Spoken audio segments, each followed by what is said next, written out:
saya akan menanyakan beberapa pertanyaan kepada Ibu Sri selaku dari Kepala Sekolah SMP Negeri 4 Cilengsi.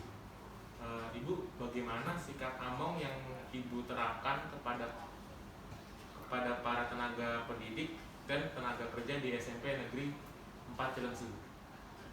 Sikap Among maksudnya? itu seperti apa? Cara membimbing gitu. Oh gitu.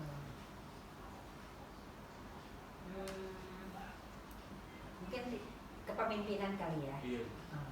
Kalau ibu sih menerapkannya yang jelas tidak menganggap mereka sebagai bawah, tapi menganggap mereka sebagai rekan. Dan ibu punya keyakinan bahwa pemimpin tidak akan berhasil kalau staf yang mendampingi tidak mau ikut bekerja dan ingin berhasil. Jadi yang ingin berhasil itu kepala sekolah ingin berhasil, guru TU ingin berhasil, maka sekolahnya akan berhasil. Lalu bagaimana cara agar pembelajaran jarak jauh yang sedang diterapkan oleh para tenaga pendidik di SMP Negeri 4 Cilengsi saat ini dapat berjalan dengan maksimal?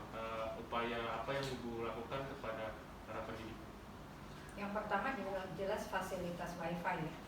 WiFi itu kami fasilitasi full, jadi mereka harus melakukan pembelajaran di sekolah. Jadi kami bisa memantau selama memang tidak ada ketentuan WFH full. Kalau ada ketentuan WFH full, mereka melaksanakan di rumah. Tapi kalau memang itu membebani kuota mereka, ya kita akan memberikan fasilitas itu. Apakah ada kendala selama pembelajaran jarak jauh yang sedang dilaksanakan oleh para tenaga pendidik, seperti misalnya ada beberapa pendidik yang mengalami kesulitan dalam teknologi?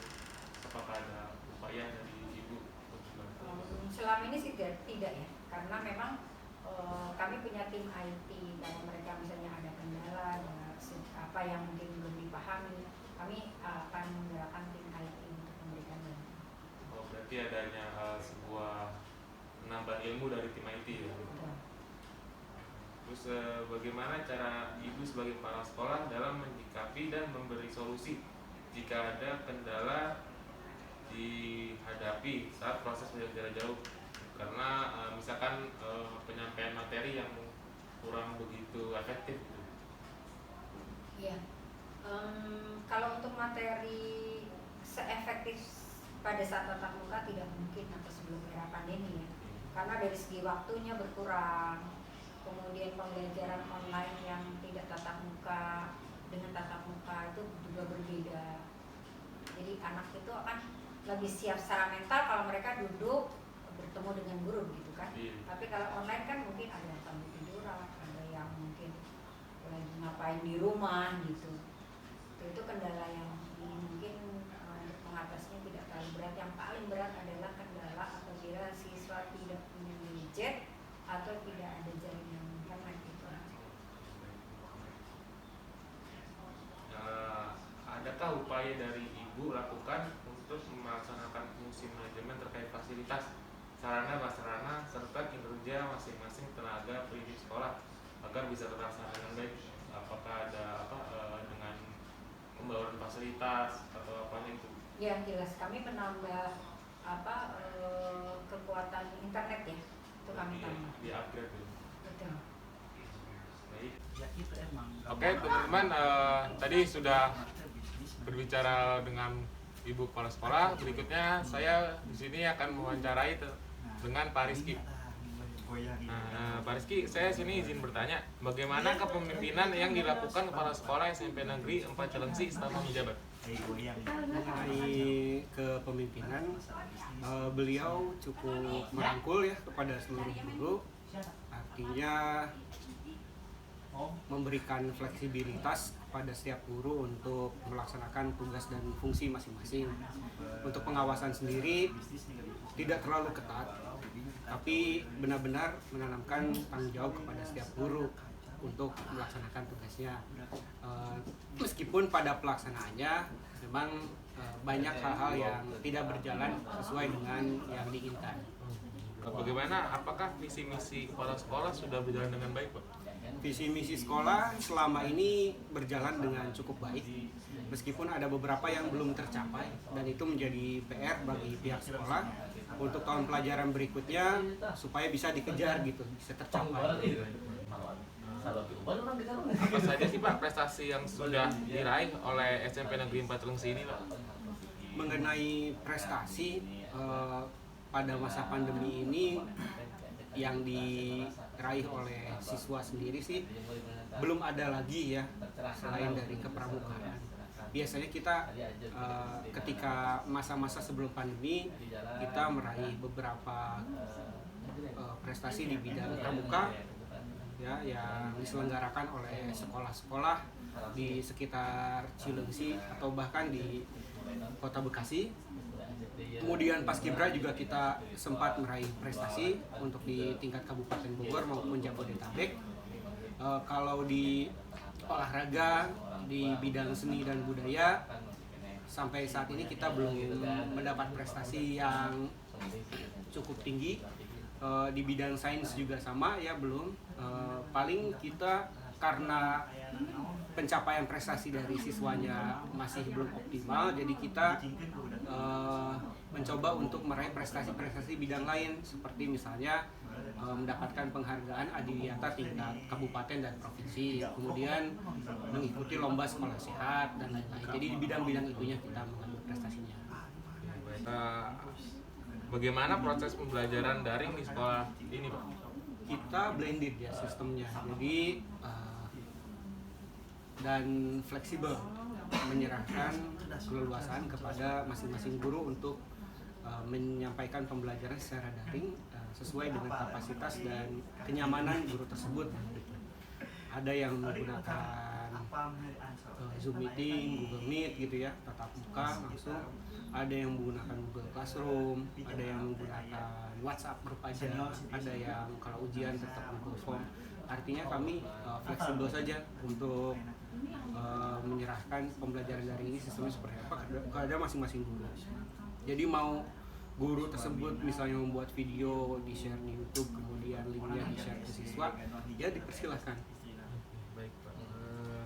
Bagaimana antusias siswa SMP Negeri 4 Cilengsi dalam pembelajaran daring ini Pak? Kurang antusiasmenya, ya harus dikatakan kurang, mengingat di sini latar belakang ekonomi keluarga siswanya itu tidak berasal dari yang menengah ke atas, tapi lebih kepada menengah ke bawah. Artinya banyak siswa yang mengalami kendala ya, baik itu dalam perangkat gadgetnya, gawainya mereka tidak memiliki, atau mereka memiliki tapi di rumah itu hanya ada satu, punya orang tuanya, kemudian dipakai belajar oleh orang tuanya. Kemudian spesifikasinya juga kurang mendukung sehingga ada yang tidak terbuka link tersebut atau bagaimana. Kemudian ada yang memiliki gawai tapi bermasalah di kuota. Jadi untuk antusiasmenya mungkin bagus dari siswanya, tapi pelaksanaannya kurang karena ada kendala-kendala. Halo guys, kembali lagi sama saya. Di sini saya bertemu dengan Miss Yani. Miss Yani, maaf.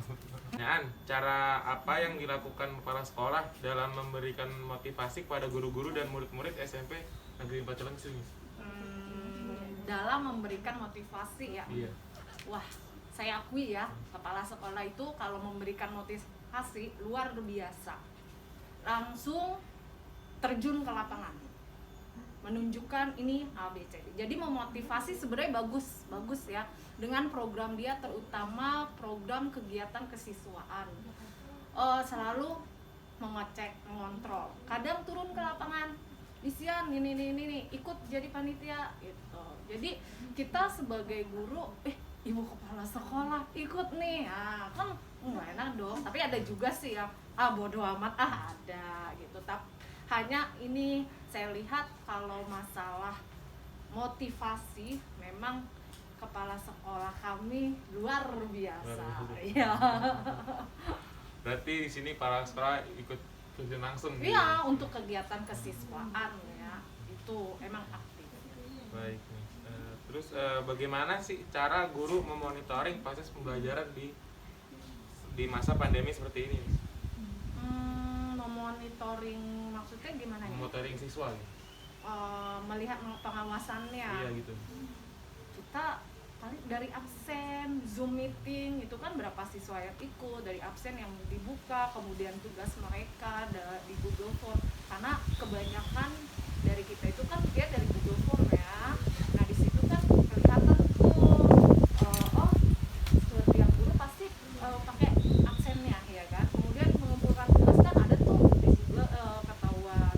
Terus Zoom meeting kan setiap guru melakukan Zoom meeting. Misalnya dalam satu topik, satu pertemuan Zoom meeting atau dua gitu kan pasti ada. Nah itu kan ketahuan, oh mana nih anak yang ikut atau tidak, alasannya apa. Nah kan bisa diawasi dari situ. Kalau misalnya dia nggak bisa ikut, apa nih kendalanya, kok anak ini lagi gitu kan.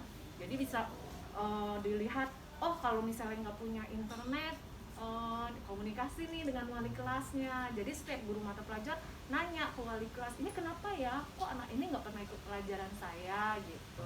Jadi memonitoringnya seperti itu. Baik. Lalu bagaimana pelaksanaan supervisi akademik di sekolah SMP Negeri 4 Cilengsi? Akademik untuk guru atau siswa ini? Untuk guru maupun siswa. Kalau guru mah lewat Zoom kan, kepala sekolahnya mengawasi kita, dia masuk nih ke kelas kita. Kalau kelas ya seperti yang tadi saya bilang, iya nanti dari hasil pengumpulan tugas, kemudian hasil nilainya juga gitu. Apakah ada perasaan takut mis ketika kepala sekolah melakukan supervisi? Kalau saya pribadi sih enggak ya, biasa aja sih. Tapi kalau guru lain mungkin ada, tidak banyak sih, mereka juga menanggapinya ya apa, karena sudah terbiasa mengajar kan. Memang seharusnya ya tidak menghadapinya ya kita udah biasa mengajar, kita tahu gitu kan. Hanya paling administrasinya saja yang yang biasanya agak santai, ini harus disiapin ideal gitu. Itu saja. Apakah ada manfaat mis dari pelaksanaan supervisi akademik di SMP Negeri 4 Cilengsi yang dilakukan oleh kepala sekolah? Bermanfaat sekali.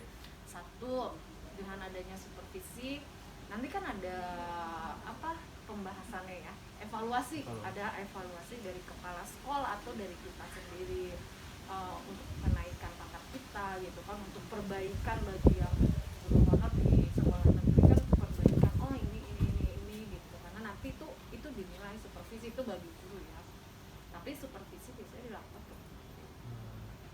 Baik Miss, mungkin cukup sekian pertanyaan dari saya. Terima kasih Miss Yen.